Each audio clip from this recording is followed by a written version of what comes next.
Springfield School, Jersey, as in many schools, maths has traditionally been resistant to improvement until now. One form entry, mixed ability, this school is like thousands of others. We're sharing a maths lesson with the new Year 1. Today, it's place value. Let's meet the team. Linda Crawford, class teacher, assisted for maths by Rebecca Hosking. Behind the scenes, watching every move and listening on their radio headphones, our experts Richard Dunn, maths consultant, and Ian George, mentor for maths teaching. Everybody, point to the resources table. Good. Point to the maths table. They will use the maths table and the journey from the resources table to visualize calculations or maths stories. They do this by moving cups or cards between the resources table and the maths table. Right, I need a helper. Please be my helper. Well, we want the children to come and actually have a go, to really live maths, to feel maths, so they really understand and get the whole concept of doing it. Get ready to help me. Get ready to help me. I'm going to write the maths story. You're going to act the real story. But I'm not going to use my voice. I'm going to write the maths story and Ruben is going to act the real story. Have a look. Well, we start off with the children actually moving the cups, physically moving them from the resources table to the maths table. That's a real story. It's a real thing that happens. Look what I'm going to write now. The maths story is how we'd write that down mathematically with symbols. So we'd write the symbol 3, the symbol add, the symbol 2, etc. That makes a maths story. A line of symbols is a maths story. It's a maths story, yeah. I'm going to write this. You're going to act it. This wagging of the finger's really important. It kinesthetically and dramatically reinforces the equal sign. He's good with the equal sign. I mean, it seems that Linda's decided he needed some help, but he's actually seeing it as being interpreted as count the cups. From my experience of teaching that, that's one of the signs which is easily neglected as having a purpose, and that action is giving it a very direct purpose indeed. Yes. Ruben, how much is there here? 5 cups. Give him a clap.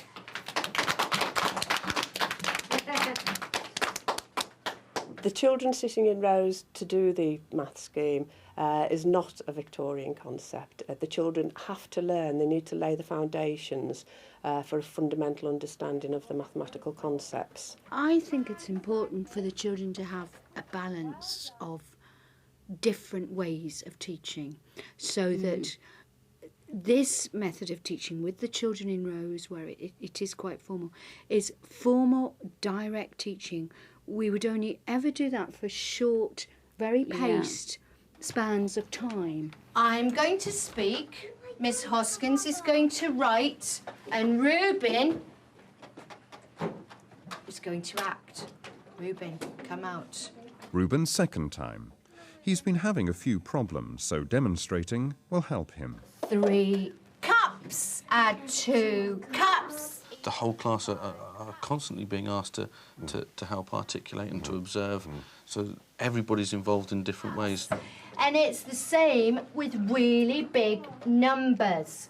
Ruben, suppose you've got to take 3,000 cups from the resources table to the maths table.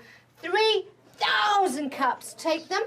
We encourage Ruben to come along and pick up this big number so he really gets a feeling for what we're doing. Because the number obviously is just like 3 and 1,000, so he uses the action to emphasise how much there is and then carries it over. What's the number? 3. What's the word? Thousands. Act that, Ruben. This is a remarkable bit, isn't it, now?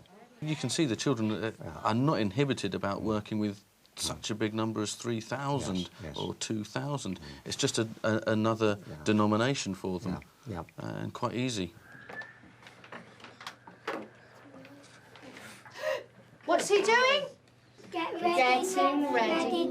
Some more. Good. Brilliant. What's really interesting here is that he's very clear about the add sign, meaning getting ready to get some more, and raise his hand appropriately. What's the word? Thousand. Take them over to... Feel the weight. Wait for the next part, Reuben.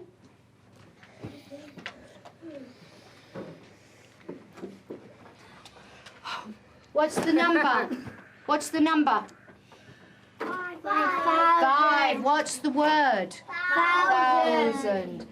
I'm going to speak a maths story, Miss Hoskins. You're going to write a maths story. You're going to write a maths story. The underlying thing here is that they're being inducted into the very logic of mathematics, that 3,000 is understandable from the small result, 3, Yes. add 2, etc.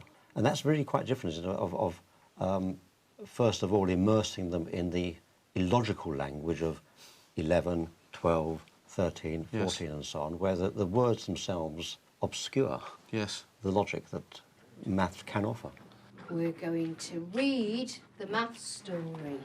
3,000 add 2,000 equals 5,000. We can do that with hundreds, can't we, Miss Hoskins? Yes, we can. 300 add 200 Equals 500. done. The scheme that we're using now actually encourages children to think, and it uses the important elements of visualisation, articulation and reinforcement.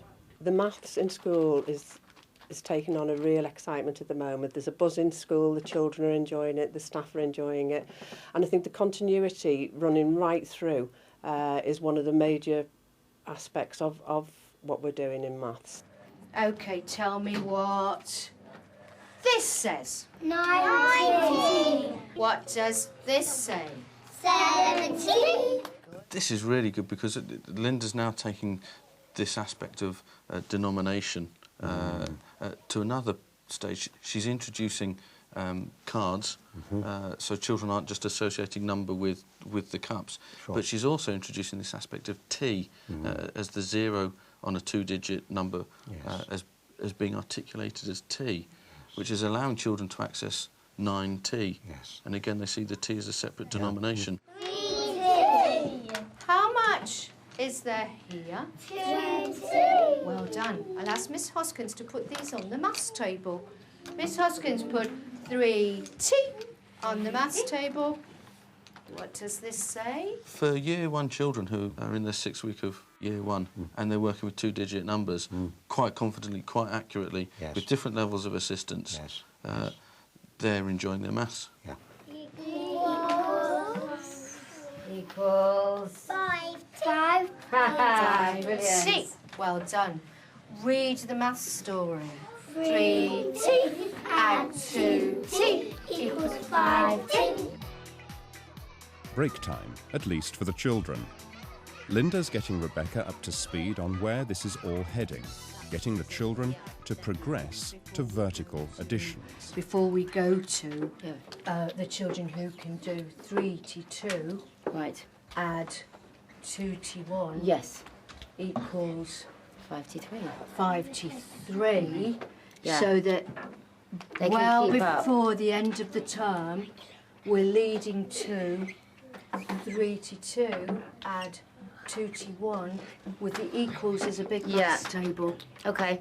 so that the whole class will be Be able able to move on at the same time. Brilliant. So what Linda intends doing, as I understand it, is to go from this horizontal thing, which is the left to right sentence structure, into the vertical, where you go 2 add 1 is 3. It works really, really well, and in fact, the visual representation with the cards is only needed for quite a short time. Right. By the time the children have transferred this onto a vertical calculation, they can explain exactly what each of those numbers represents. So when they look at the 3T, they never say it's a 3. 5T.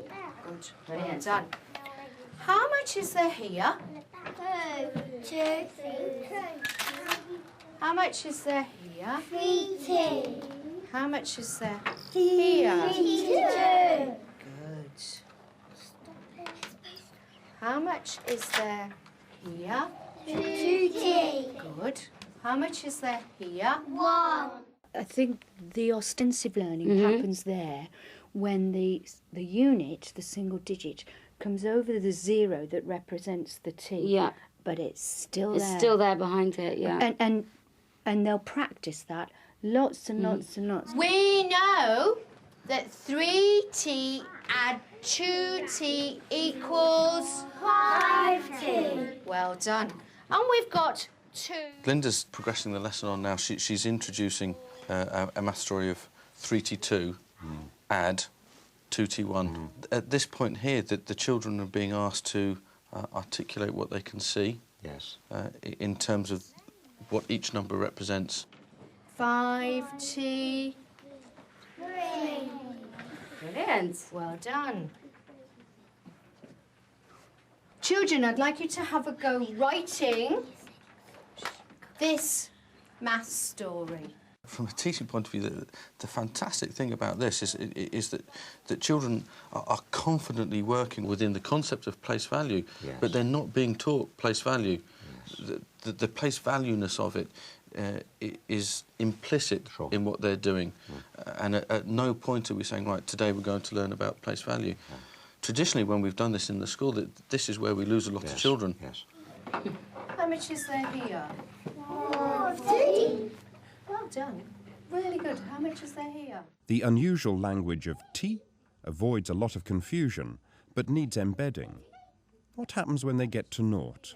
1T. How much is there here? 9. Naught. T.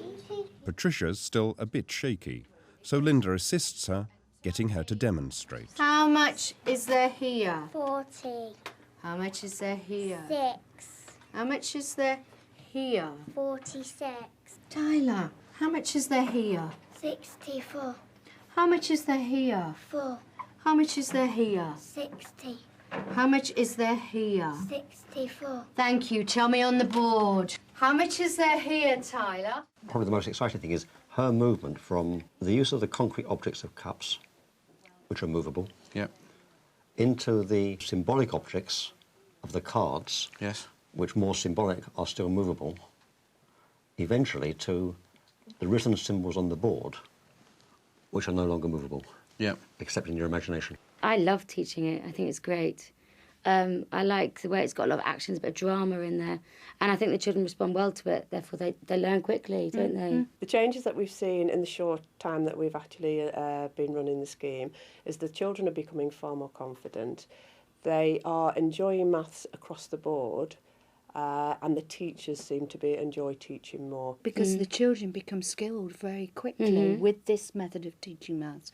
When the children acquire the skills and a real understanding of those skills, they feel confident, so Yeah. they feel better. Hence, they enjoy their maths.